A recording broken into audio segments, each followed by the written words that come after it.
Assalamualaikum warahmatullahi wabarakatuh.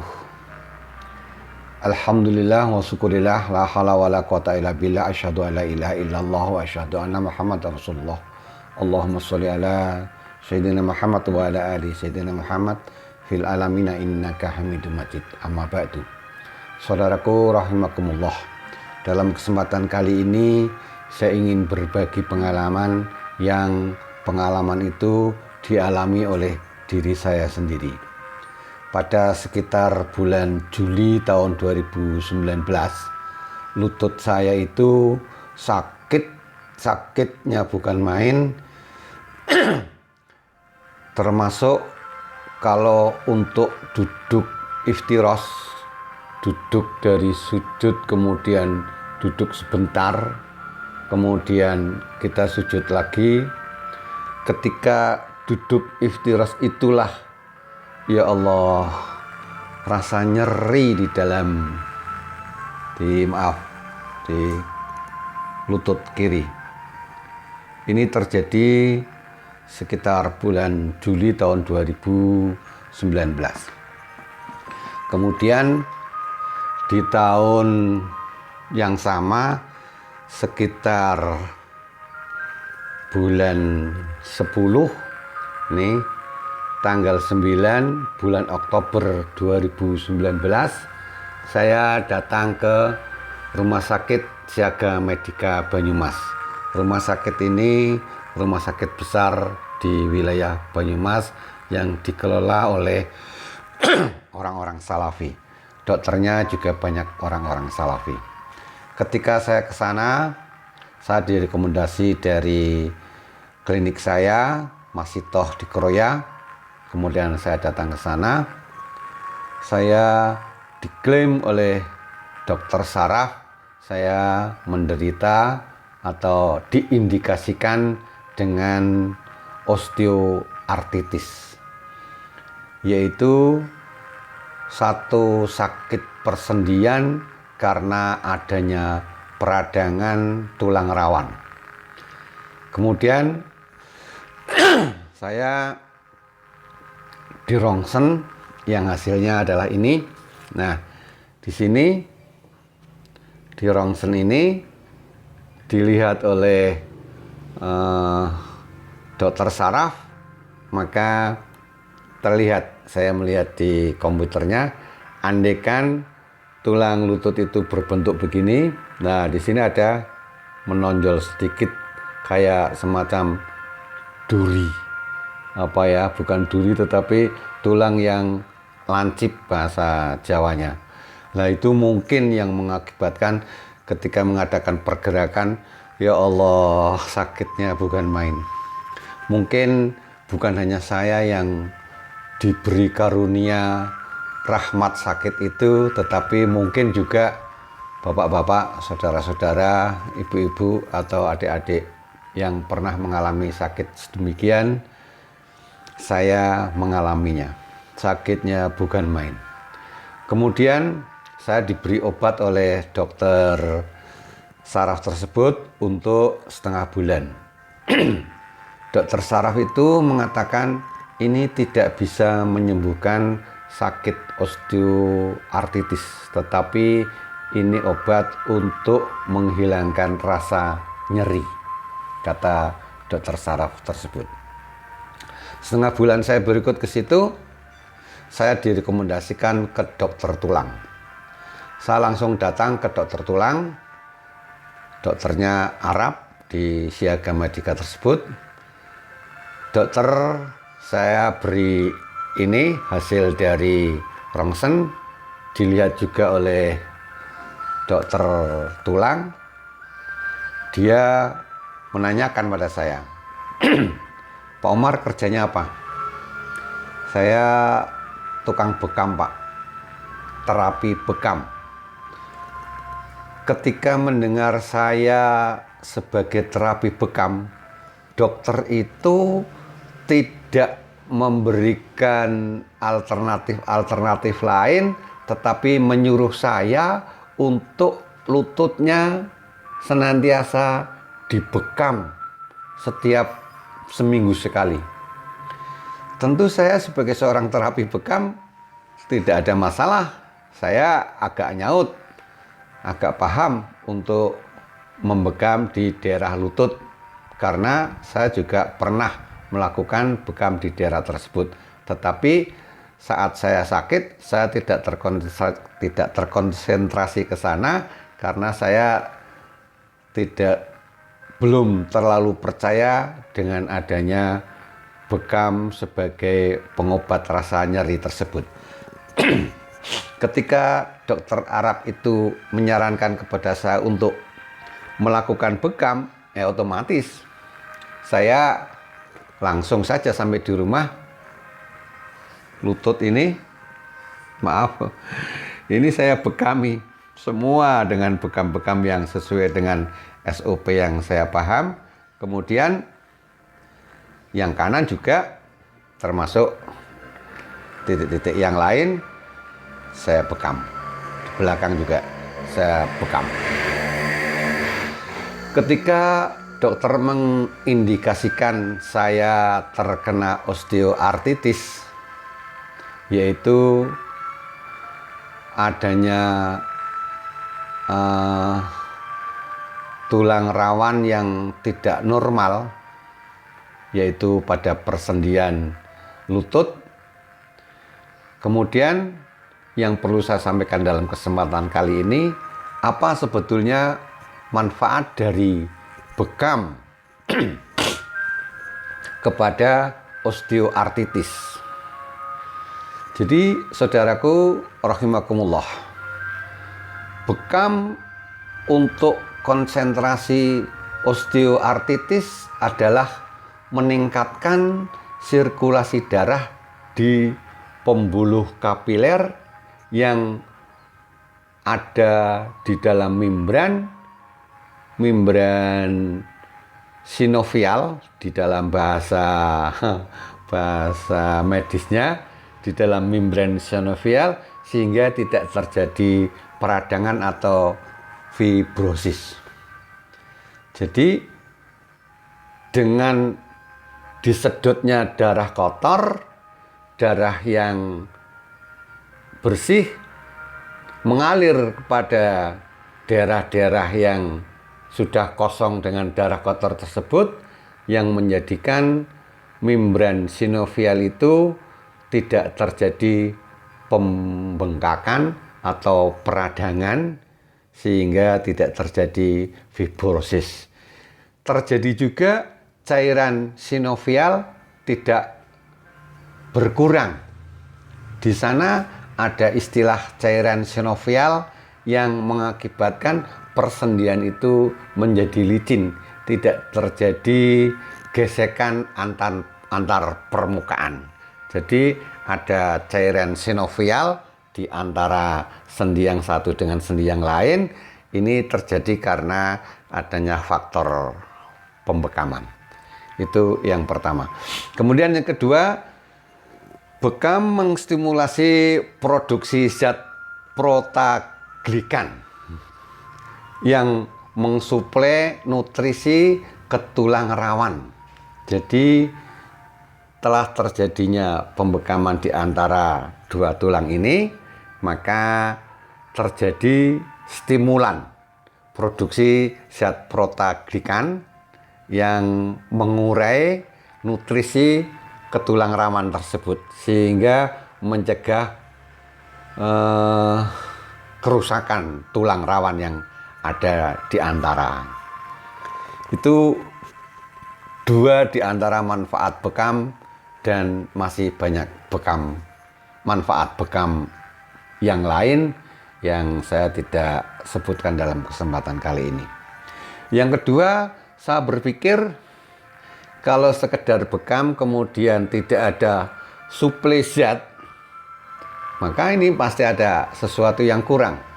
Saya membuka Google, yang dalam bahasa istilah sekarang kalau bingung buka Mbah Google. Maka saya dapati nanas. Nanas itu ternyata banyak vitamin, banyak mineral, dan enzim bromelain ada enzim bromelain di dalam nanas itu yang secara kolektif dapat meningkatkan kekebalan dan menekan peradangan. Jadi ada zat yang disebut bromelain yang secara kolektif kalau kita sering mengkonsumsi makan nanas maka akan terjadi peningkatan kekebalan akibat dari enzim tersebut. Kemudian menekan atau meminimalisir adanya peradangan. Kemudian nanas juga meningkatkan meringankan radang sendi yang terkena akibat rematik karena mengandung antiinflamasi. Jadi nanas itu mengandung antiinflamasi yang fungsinya adalah meredakan rasa sakit atas osteoartritis. Kemudian nanas juga bisa meredakan gejala rematik atau rheumatoid arthritis. Istilahnya begitu. Rheumatoid arthritis. Kemudian nanas juga mengobati radang sendi setara dengan obat-obat osteoartritis. Kalau di apotek itu semacam diclofenac. Ada obat yang disebut diclofenac, itu fungsinya atau gunanya adalah mengobati radang sendi yang terasa nyeri, terasa sakit, biasanya oleh dokter diberikan diclofenac, yaitu untuk menghilangkan rasa nyeri karena osteoartritis. Itu pengalaman yang bisa saya sampaikan kepada saudara-saudara sekalian, yaitu saya secara pribadi terkena osteoartritis di lutut kiri. Dan alhamdulillah selang sekitar Desember 2019, 2 bulan setelah saya dari dokter, kemudian saya mengkonsentrasikan diri terhadap bekam. Karena saya terapi bekam, saya bekam sendiri. Kalau saudara-saudara yang mengalaminya, kalau saudara bukan terapis bekam, ya cari terapi bekam yang profesional. Profesional ya, saya katakan profesional, yang penggunaan alat-alatnya sesuai dengan SOP pembekaman atau SOP hijamah. Karena banyak ada, saya tidak perlu sebutkan di daerah mana, ada teman-teman yang tidak menggunakan atau mentaati SOP dari hijamah. Contohnya sterilisasi dari alat bekam itu sendiri tidak dijaga dengan baik. Maka saya juga sebagai informasi kepada orang-orang yang tensinya tinggi atau juga sebaliknya tensi rendah, kemudian kolesterol tinggi. Ada orang yang tensinya tinggi, kolesterol tinggi, gout, asam uratnya tinggi. Insya Allah saya telateni secara rutinitas kita mengadakan pembekaman. Alhamdulillah bisa juga sembuh atas izin Allah tentunya. Ada juga orang yang di lehernya ini sakit spondilasis. Sakit spondilasis itu di sini ada tulang rawan yang tumbuh di antara tulang ini, sebetulnya hampir sama dengan osteoartritis, tetapi ini tulangnya tumbuh kemudian mengganggu dari pergerakan. Kalau digerakkan begini, dia setiap saat kambuh, tidak malam, tidak siang, mengganggu keluarganya. Katanya jerat-jerit, bengok-bengok, waduh, mengganggu lebih-lebih kalau malam hari Jumat. Jam 1, jam 2 dia berteriak-teriak. Sudah berbagai ke dokter-dokter, ke alternatif-alternatif yang lain. Kemudian saya dimintai tolong. Maka di buku ini, di penyakit dan terapi bekamnya, saya alhamdulillah mendapatkan spondilosis, termasuk osteoartritis juga ada di sini. Boleh saya tunjukkan? Ini bekam osteoartritis yang terkonsentrasi di lutut. Jadi setelah saya mendapatkan rekomendasi untuk dibekam oleh dokter dari Siaga Medica, saya juga cocokkan dengan buku yang saya dapat sebagai referensi saya untuk berbekam. Maka alhamdulillah, termasuk spondilosis yang orang datang ke rumah kami secara konsentrasi kita lakukan pengobatan dan selalu berdoa kepada Allah Subhanahu wa taala, karena sakit dan sembuh itu hanya milik Allah. Seperti di dalam surat Asy-Syu'ara ayat 20, Allah berfirman, "Fa idza maritu fahuwa yasfin."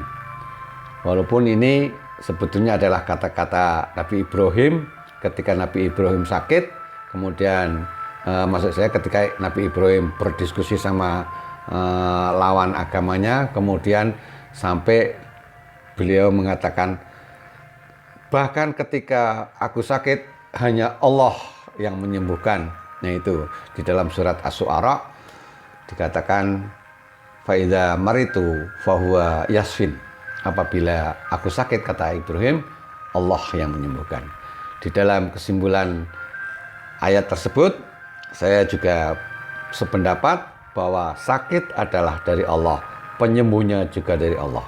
Ketika saya memberikan terapi-terapi kepada orang-orang yang sakit termasuk stroke, kita upayakan sesembuh mungkin. Ada yang sembuh, ada yang tidak. Saya selalu senantiasa mengatakan kepada pelanggan-pelanggan saya bahwa saya tidak bisa berbuat apa-apa, saya hanya bisa membantu dalam bentuk terapi bekam.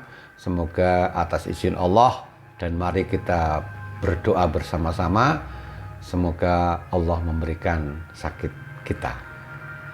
Itu yang biasa kami lakukan. Maka dalam kesempatan kali ini, apabila ada teman-teman, saudara-saudara kita yang mengalami sakit seperti yang saya alami, saya tidak berbicara kepada orang lain, pada diri saya sendiri yang terkena osteoartritis pada lutut saya. Alhamdulillah, dengan upaya bekam, dengan upaya memakan nanas secara rutin, saya kembali kepada nanasnya. Nanasnya itu untuk osteoartritis, saya sering memberi nanas yang dari Bubut Sari, Belik. Itu ada produksi desa, produksi nanas. Di sana terkenal nanasnya nanas madu, nanasnya manis sekali. Biasanya saya beli di Kroya itu 10.000 isi 3. Kecil-kecil nanasnya tetapi manisnya bukan main. Lah, saya makan satu-satu. Berarti saya beli 10.000 itu untuk 3 hari. 10.000 untuk 3 hari. Yang 2 saya masukkan ke kulkas. Saya makan lagi untuk besok dan untuk besoknya. Dan besoknya lagi kita beli lagi hari keempatnya. Itu secara rutin saya makan nanas sebagai asupan dari sendi yang bermasalah. Dan alhamdulillah, sebagaimana saya tadi katakan, saya sekarang sudah alhamdulillah, hanya kepada Allah saya bersyukur, hanya kepada Allah saya berterima kasih. Beliau yang menyembuhkan, Allah yang menyembuhkan. Untuk itu hanya bersyukur dan alhamdulillah. Maka pengalaman ini saya sebarkan, saya sampaikan kepada saudara-saudara sekalian, mudah-mudahan bermanfaat. Billahi taufik wal hidayah, apabila ada yang benar betul-betul dari Allah, dan apabila saya menyampaikan sesuatu ini ada hal yang tidak berkenan atau mungkin salah-salah kata dalam mengistilahkan istilah-istilah medis, karena saya bukan seorang medis, maka itulah kefakiran saya memiliki ilmu. Wallahu a'lam bishawab. Wassalamualaikum warahmatullahi wabarakatuh.